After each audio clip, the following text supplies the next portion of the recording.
episode 14 of the Mr. Courgette and DBSB Chilli and Zombie Experience. We've been waiting for this film for a while. Yeah. Needless to say, we've seen trailers of this quite a while ago and have been waiting for this to come out. And yet again, it is a drum roll, please. Straight to DVD. Pow. No cinema release necessary for this bad boy. Yeah. This is Pro Wrestlers vs. Zombies. This features such luminaries, I like to use the word luminaries, as Rowdy Roddy Piper, who for a while did hold the record for the longest fight scene in a mainstream film. What film was that? They Live. Excellent. Well, the longest fighting Rowdy Roddy Piper, Matt Hardy.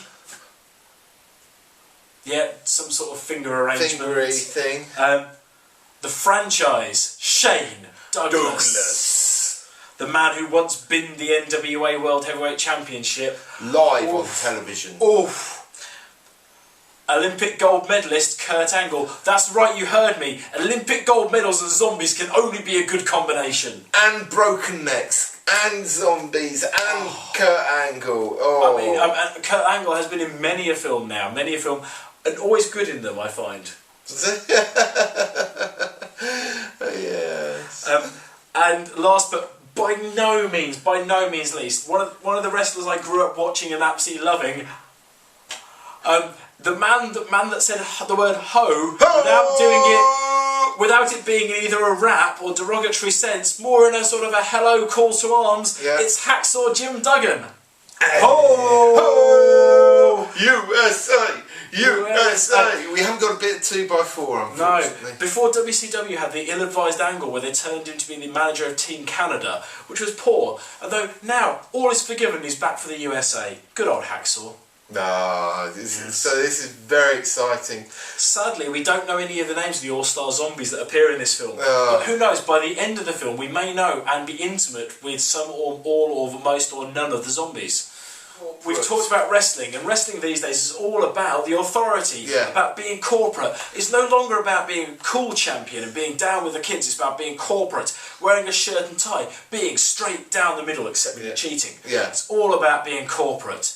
And we've reviewed a lot, and I mean, I'd say look, most of the episodes we've done so far have done independent hot sauces from friends, non-friends, companies around the UK and abroad. We've enjoyed a lot of different sauces that, people have put blood, sweat and tears into. And they fought in a cage to make them. Exactly. Now today, we're going against the grain and we're doing something, we're reviewing something we bought in a supermarket. Oh! Not only is it shopping in a supermarket, it is reviewing something we bought in said supermarket. Oh. And to be fair, there are some independent traders who we've supported who have now got distribution deals, which is awesome, and they've got into a selection of supermarkets, and we love that. No, this is reviewing something made by a conglomerate. Let's just take a moment to mourn the loss of this episode.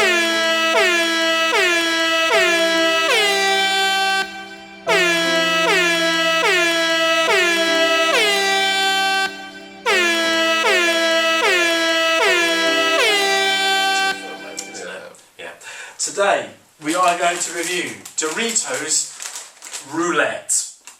Now, we've tried plain Doritos. We've tried chili heatwave Doritos. None of them have moved us. There's not been a chili in these Doritos that has made us go, that's a bit pokey. They've just been kind of flavourful, but in a bag flavourful. Yeah. These Doritos come with a warning. Now, the warning says, some of these chips are ultra spicy. Now, I want you to remember, readers, ultra spicy. Yeah. So, I will read you the synopsis on the back. New Doritos Roulette brings an exciting twist to your favourite snack. Remember the excitement. Most of the Doritos in this pack are the delicious, tangy cheese flavour that you love. But they're alright. Yeah. They're a bit processed cheese, but they're alright. But one chip in every handful is so spicy it may bring you to tears. To tears.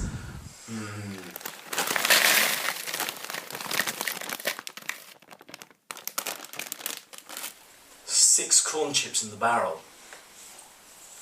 1 out of the 6 may or may not be ultra spicy. No. 5 out of the 6 may or may not be tangy cheesy. All of the 6 are in this bowl. There's only one way to find out. This is like Deer Hunter.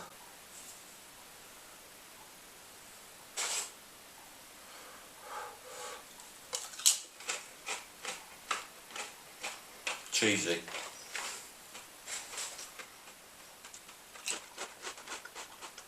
Cheesy. Bit of a weird aftertaste. And when we say weird aftertaste, we mean they're pretty ropey. Cheesy. What is it? Cheesy. So, the standard tangy cheese Doritos taste as cardboardy and cardboard as and normal. Shit and yeah. And the roulette part, we'd like to say that there was very little roulette, as in like Russian roulette where there's 1 bullet for every 6 holes in the gun. I would say there was less than 1 spicy Dorito per 6 Doritos. Disappointing.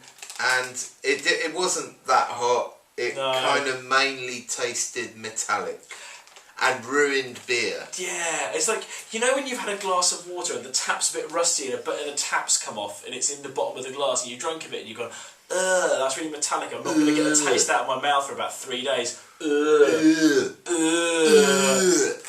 Sorry Doritos, but it's a thumbs down from me. Yeah. Yeah. So Doritos are a thumb down. That may be our first chili thumbs down of the series. Yeah. It shows that... In your face, big business. Yeah. We've gone through metallic tasting Doritos to the metalcore, to the wrestle metal. Wrestle metal. Of pro wrestlers versus zombies. It was full of wrestle metal. As soon as you walk into it, first thing you hear... Wrestle metal. Wrestle metal. You can safely say that they've remade most of the wrestlers' theme tunes in their own wrestle metal. You've really got to like wrestling to watch this. Lots of in-jokes for wrestling. A lot of in-jokes. And sort of like kind of real backstory stuff. Not just the pro wrestling I mean, there's some storyline based wrestling stuff, but you'd have to like not just know who the wrestlers were, but know some of the angles they've been involved in, pardon the pun. Yeah. And some of their personal backstory to enjoy it. I mean, there's no spoilers in this, but to the point where you've got Rowdy Roddy Piper hitting a zombie with a coconut, harking back to the Piper's Pit episode where he hits Jimmy Superfly Snuka with a coconut. Piper's most iconic moment in wrestling, remade in zombie form. Yeah. But if you don't know wrestling and don't like wrestling, it's just to be, he's hit him with a coconut, that was a bit average.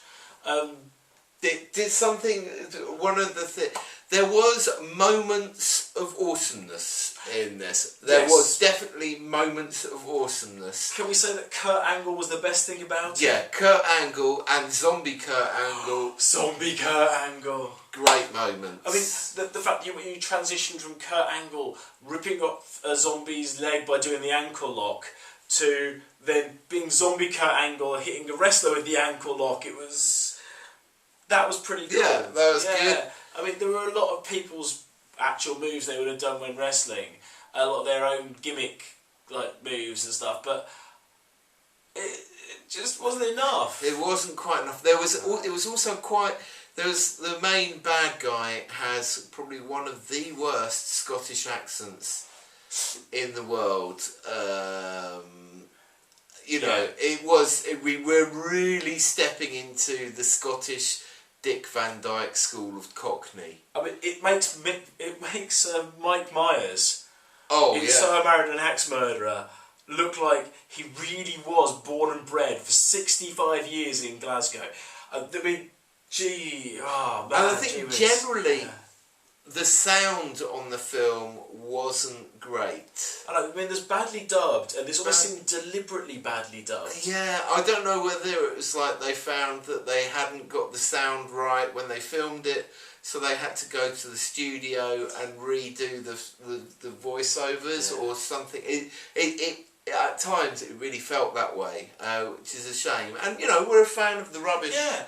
I mean, don't get us wrong. I mean, there are some films we watched that just they're a pastiche of their own genre, and you know the whole thing of it should be schlock, it should be fun, it should be ridiculousness. I mean, you know, there were moments of a guy being press slammed and then ending up in half, Matt Hardy being pulled one way or another, and ripping Matt Hardy in half. Hacksaw Jim Duggan. Yeah, you know, just brilliant. Being too knackered to really run. But still leading the charge because and at the end there was kind of a bit of American flag waving, which it just felt really weird because you had one fake Scottish guy, Rowdy Roddy Piper, defeating another supposedly real but actually quite fake Scottish guy, but then celebrating in front of an American flag with the girl he's caught who's half his age, but they both seem a bit ropey and it's fine, really. They didn't seem. It seemed like the moral of the story was be Rowdy Piper. Yeah, Rowdy Roddy Piper, or don't be Shane Douglas because he's a bit of a dick apparently in the film. I mean, to be fair, like it really played on wrestling. I mean, there were a lot of stuff in the ring and around the ring, like the virtually a zombie lumberjack match at one point. That was good. You had a Shane Douglas heel turn halfway through, but it was very much played upon the we know a lot about wrestling. You'll have a lot of in jokes here. Yeah. If you're a casual zombie film lover, I keep looking over at the cover and thinking something's going to strike me in my imagination. If you love wrestling and you like zombie films, give it a watch. It's alright. It's not great.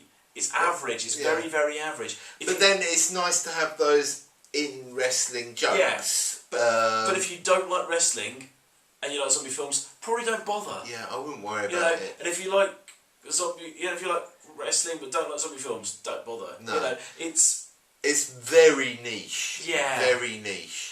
It was put together by the people of Troma. Yeah, and Troma does some amazing things. Toxic Avenger. Yeah, Toxic Avenger. And they're great with doing low budget stuff. So, and there were times you could tell, this is really good. There was some really good bits where they kind of cut away from seeing actual graphic violence. Yeah. Which was good.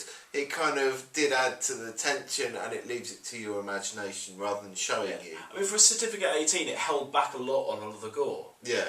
I don't know. I'm still torn on this in that it's awful, but the wrestling fan in me enjoyed wrestling moves on zombies. Yeah. But that's pretty much where my enjoyment started and ended. Although I have to put special shout out to the credits on this film in that we watched through, and it seemed that there were maybe about 50 zombies in this. It seemed the credits told us there were about 300 by the looks of it. There was a lot of zombie extras. Yeah, and the stunts. I especially like the fact there was a stuntman called Bulldozer Beastman. Now, that's a wrestling name if there ever was one. Bulldozer Beastman. I really hope that was his real name and his parents had called him Bulldozer and his surname was Beastman. Oh. If that's any sort of deed poll type arrangement, I'm disappointed. I would love the fact that there should be someone at school and they go, Beastman, Bulldozer Beastman, here miss. That would be one of the greatest things ever made and would actually put this film up in my estimation. But for now, it's sitting near the bottom of the pile of the ones we watched. Yeah. There are parts in it, the in-jokes in it, thumbs up. Yes. The rest of it... Yeah. I mean, redeemed by Kurt Angle, but that's about it. Yeah. Yeah, I mean, it's still just above Tokyo Zombie for me. Yeah. I don't know, just because the story at least made sense. There was more humour in Tokyo Zombie. Yeah. There wasn't, they could have gone for a bit more laughs, they could have gone for a bit more gore, but it didn't. It just kept holding itself back almost. Watch us next time as we don't eat Doritos and watch a film that doesn't have wrestling in it. Maybe. Possibly. Or we might just watch wrestling and eat Doritos.